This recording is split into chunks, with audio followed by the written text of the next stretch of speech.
ஆண்டவருக்கே ஸ்தோத்திரம். දෙවියන් වහන්සේටම ස්තුති වේවා. 2024 ஜூலை 7ஆம் தேதி 2024 ජුලයි මාසේ 7 වෙනි දින ஆண்டுடைய கிருபையினால அவருடைய சரீரத்திலே அங்கங்களாக இந்த இடத்திலே நாங்கள் ஒன்று கூட தேவன் எங்களுக்கு கிருபை செய்தார். දෙවියන් වහන්සේ කරුණාවෙන් ක්‍රිස්තු ජේසුස් වහන්සේගේ ශරීරයේ අවයවයන් ලෙස අපි එකිනෙකාට එක්සත් වීමට උන්වහන්සේ කරුණාව දුන්නා. அதிலும் இன்றைக்கு திருவிருந்து ஆராதனையா இருக்கிறது. අද ශුද්ධ මේසෙට සහභාගී වෙන දෙවියන් குடும்பமாக அவருடைய சமூகத்தில் இருக்க தேவன் எங்களுக்கு கிருபை செய்து கொண்டிருக்கிறார். පවුලක් වශයෙන් දේව අභිමුඛයට පැමිණීමට දෙවියන් වහන්සේ අපට කරුණාව දුන්නා. இன்றைக்கு என்னுடைய பிரசங்க தலைப்பு අද මගේ දේශනාවේ මාතෘකාව காண்கிறவர் அதிசயம் செய்கிறார்.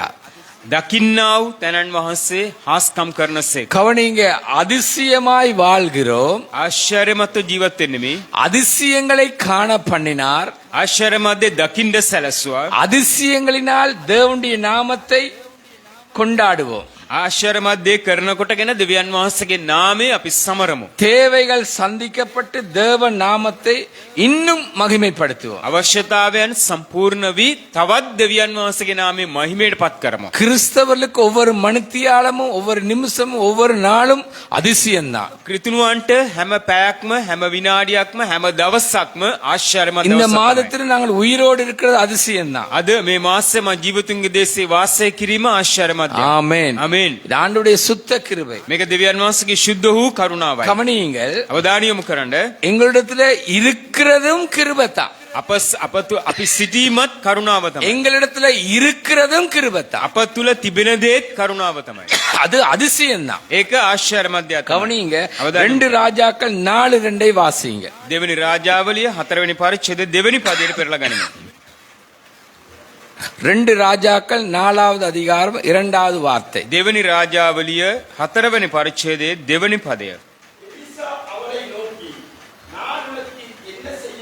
கவனியுங்கள், எலிசா அவளை நோக்கி நான் உனக்கு என்ன செய்ய வேண்டும்? එලීෂා හැ වෙතට යොමු වී මා නුඹට කුමක් කරනවාට කැමැත්තෙහිද යැසුවේය. கேளுங்கள், வீட்டில் உன்னிடத்தில் என்ன இருக்கிறது என்று சொல் என்று கேட்டார். නිවස තුල නුඹට තිබෙන්නේ කිමක්දයි පවසන්න කිව්වා.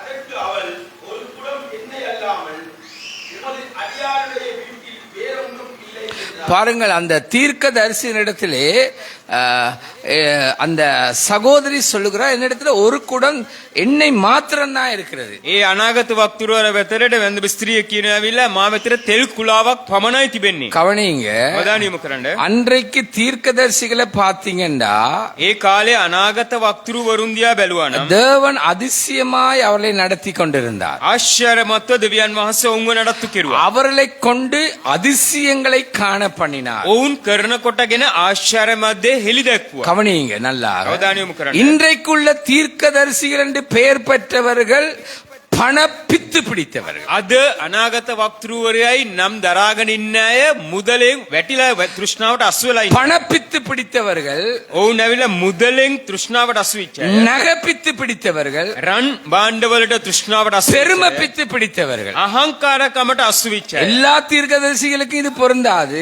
සියලුම අනාගත වක්තුරුවරුන් මේ ගැලපෙන්නේ නැහැ. அன்றைக்கு இருக்க தீர்க்கதரிசி உடத்துல என்ன இருக்குன்னு தான் கேட்டாங்க. එදා හිටියව අනාගත වක්තුරුවරු සෙනගැව්වේ නුඹලා අතරේ කුමක්ද තිබෙන්නේ කියලා. இப்ப இருக்க தீர்க்கதரிசிகள் தங்களிடத்துல இருக்கிறத காண்பிக்கிறார். දැන් සිටිනව අනාගත වක්තුරු තමන් තුල තිබෙන දේ ප්‍රදර්ශනය කරනවා. எல்லாவற்றுக்கும் மேலாக ஆண்டுடைய வார்த்தை நமக்கு நல்ல தீர்க்க தரிசனமா இருக்கிறது. මේ සියල්ලට වඩා දෙවියන් වහන්සේගේ වචනය අපට යහපත් අනාවැකියක් கரங்களை தட்டி தேவனை மகிமைப்படுத்துங்க.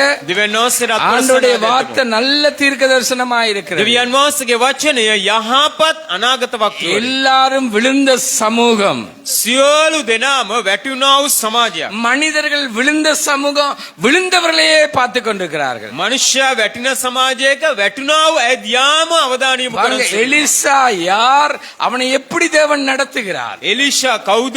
එතුමාව කොහොමද දෙවියන් වහන්සේ නඩත්තු எலிசா කරන්නේ? அந்த வீட்டுக்கு வந்த போது உனக்கு என்ன தேவை? එලිෂා නිවසට ආපු ගමන් ඇහුවා නුඹට කුමක්ද අවශ්‍ය? அது மாத்திரமல்ல, உன்னிடத்துல என்ன இருக்குது? ඒ වගේම ඇහුවා නුඹ තුල කුමක්ද තිබෙන්නේ? கவனிங்க, கிறிஸ்தவம் என்று சொல்லுகிறது எல்லாமே தேவனிடத்துல பெற்றுக்கொள்கிறது. කිතුනුවෝ කියලා කියන විට සියල්ලම දෙවියන් වහන්සේගෙන් ලබා ගන්නයි. கவனிங்க, அவளிடத்துல இருந்தது ஒரு குடம் எண்ணெய்.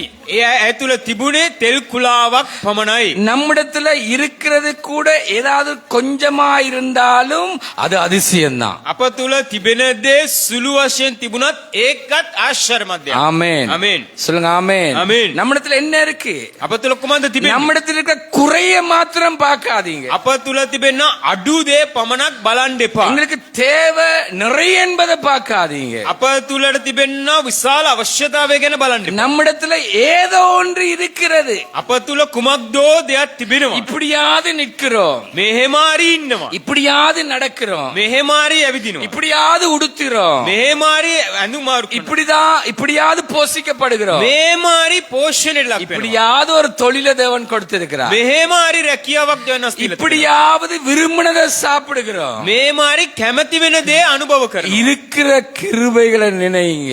තිබෙන්නා වූ කරුණාව දිහා මෙනෙහි කරන්න. அதுவும் அதிசயம். ඒකත් ආශ්චර්යමත් දෙයක්. வரப்போகிற அதிசயத்தையும் நினைங்க. එන්ට යන්නා වූ ආශ්චර්යමත් දේ ගැන කල්පනා කරන්න. ஆண்டவரை குறை சொல்லாதீங்க. දෙවියන් වහන්සේට අඩුපාඩුකම් කියන්න එපා. இருக்கிற குறைகளை பார்த்து தேவனை தேடாம விட்டுடாதீங்க. තිබෙන්නා වූ අඩුපාඩුකම් බලලා දෙවියන් වහන්සේගේ මුහුණ සොයන්න නැතුව ඉන්න එපා. எலிசா தேவனோடு இருந்தான், එලිෂා දෙවියන් වහන්සේ සමග සිටියා. தேவனோடு கடந்து போனான். දෙවියන් වහන්සේ සමග නිකුත් වුණා. நன்றா கவனிங்க. හොඳට අවධානය යොමු කරන්න. எலிசா கேட்டா உன்னிடத்துல என்ன இருக்கு, இருக்கிற கொஞ்சத்தை சொல்லு.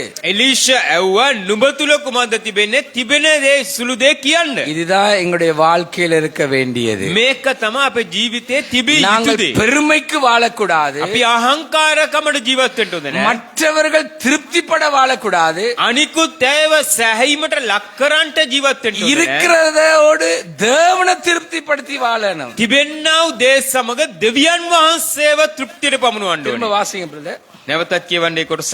எலிசா அவரை நோக்கி, நான் உனக்கு என்ன செய்ய வேண்டும்?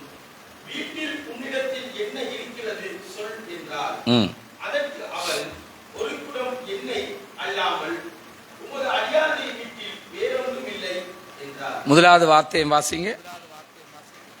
தீர்க்கதரிசிகளுடைய புத்திரரில் ஒருவருக்கு மனைவியாயிருந்த ஒரு ஸ்திரீ எலிசாவை பார்த்து, உமது அடிமையாகி என் புருஷன் இறந்து போனான். உமது அடியானாகிய என் புருஷன் அடியானாகிய என் புருஷன் இறந்து போனான்.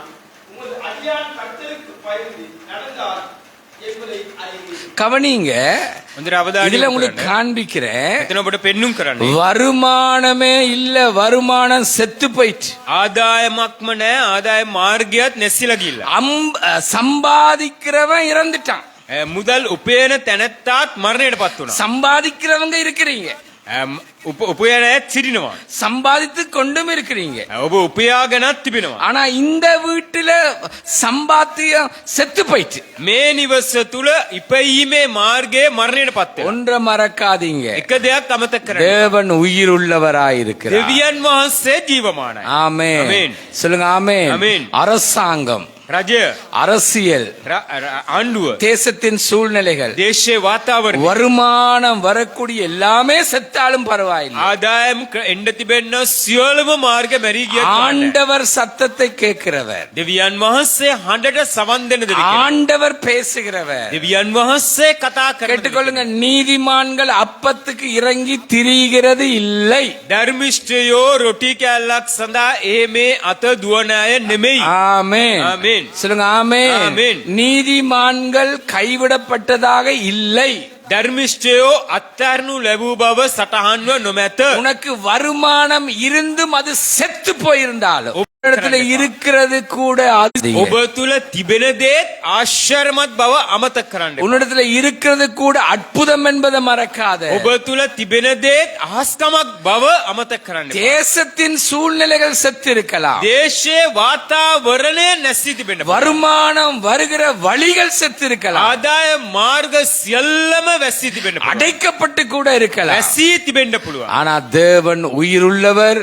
எங்களுக்குரிய கிருபைகள் தேவையான நேரங்கள் தேவைகளை அதிசயமாய் சந்தித்தவர். ජීවමාන දෙවිය අපි ජීවමාන දෙවියන් වහන්සේ ජීවමානයි අපේ අවශ්‍යතාවයන් අවශ්‍ය වෙලාවට සපයන්නව දෙවියන්. ஆண்டவனுக்கு கொடுத்த ஞான அதிசயம், ඔබට දුන්නා ඥානය ආස්කම. சுகபலம் அதிசயம், සුවේ බලය හස්කම. ஏதோ ஒரு தொழில நிக்கிற அது அதிசயம். මොනවදෝ රැකියාවක් තිබෙනවා ඒක හස්කමක්.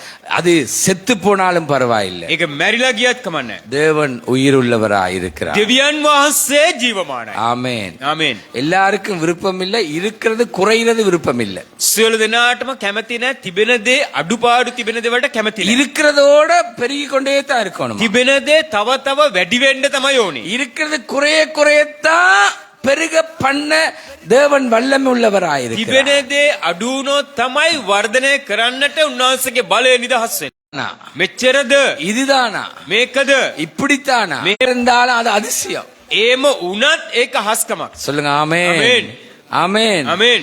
ஆண்டவர் சொன்னார், ස්වාමීන් වහන්සේ කිව්වා இருக்கிறதே கொடண்டு தான் சொன்னாரே ஒழிய இருந்ததிலிருந்து கொடண்டு சொல்ல இல்லை. තිබෙන දේ දෙන්න කිව්වා මිසක්ක තිබුණා වූ දෙයක් අරගෙන දෙන්න කියලා කිව්වේ නැහැ. இருந்ததுல இருந்து கொடுத்தவங்க இருந்தாங்க, இருந்ததையே கொடுத்தவங்க இருந்தாங்க. තිබුණා වූ දෙයින් දුන්නා ඉන්නවා තිබුණා වූ සම්පූර්ණ දේත් දුන්නා ඉන්නවා. அருமையான தேவ பிள்ளையே, இருக்கிற ஒரு கொஞ்சமா ඔබ තුල තිබෙන දේ සුළු දෙයක් වුණත් ඒකත් ආශ්චර්යමත්. இன்றைக்கு கிறிஸ்தவன் தலைக்கீழாய் மாறிவிட்டது. අද කිතුණුවෝ කියන සමාජය අනිත් පැත්තට වෙනස් වෙලා. பாஸ்டர்மார் தலைக்கீழ மாறிவிட்டார்கள். සභාපාලකවරු සම්පූර්ණ වෙනස් වෙලා. ஊழியக்காரர் தலைக்கீழாய் மாறிவிட்டார்கள். සේවකයෝ සම්පූර්ණ වෙනස් වෙලා.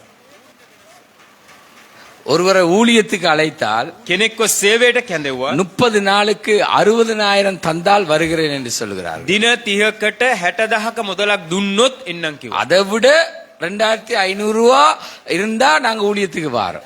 ඊට වඩා 2,500ක් පමණ තිබුණොත් අපි සේවයට එනවා. விசுவாசிகளுடைய வாழ்க்கையை பாருங்க. ඇදහිලිවන්තයන්ගේ ජීවිතවල பரமண்டலங்கள் இருக்கிற எங்கள் பிதாவென்ற ஜெபம் அழிஞ்சே போயிட்டு ස්වර්ගයේ වැඩ සිටින අපගේ පියාණනී போய்விட்டது. එවැනි කිතුණුවෝ කිතුණු වාතාවරණයන් සම්පූර්ණ வருமானம்